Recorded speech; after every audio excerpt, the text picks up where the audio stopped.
How Golden was made, the songwriting geniuses behind Kpop Demon Hunter's viral soundtrack.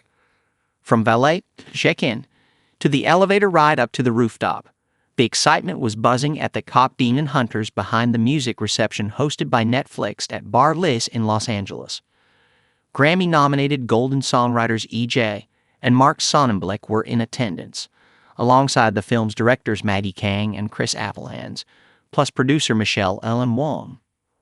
The intimate Kpop Demon Hunters event started with the bar serving up drinks named after the film's iconic songs, Golden, Take Down, Your Idol, and a non-alcoholic option, soda pop. There were also photo opportunities in front of a backdrop adorned with gorgeous flowers. The color scheme screamed, "If we were floral." My personal favorite was the meet and greet pictures with the songwriters themselves.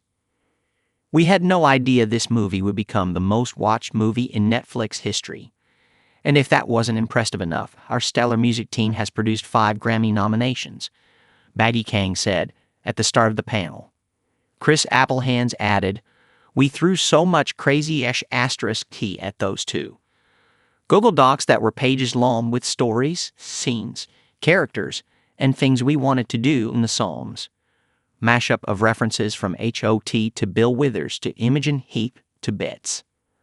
The creative version for Kpop Demon Hunters started with Maggie and Chris, for a world that hadn't been musically defined before, since they wanted the songs to work both inside and outside the narrative. All the songs were truly the guidance of the directors telling us exactly what they needed, Ejae said.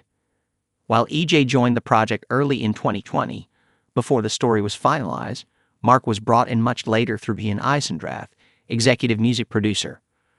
Their dynamic blends Ejae's extensive pop background with Mark's theater storytelling. We're constantly policing each other like, "Hey Ejae, let's get back to the story." So if I'm writing a line and it's kind of general, you'd be like, "That's not really telling what Rumi wants to say." So he helped me a lot.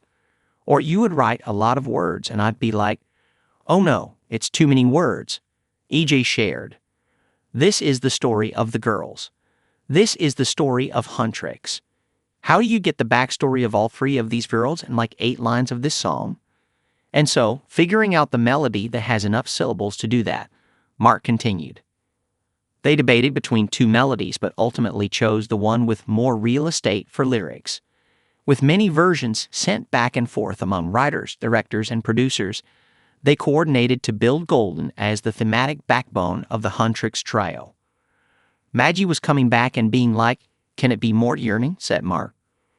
Maggie and Chris had written what elements needed to be in the prologue, Hunter's mantra, and Ejae composed it to be powerful, emotional, and cinematic.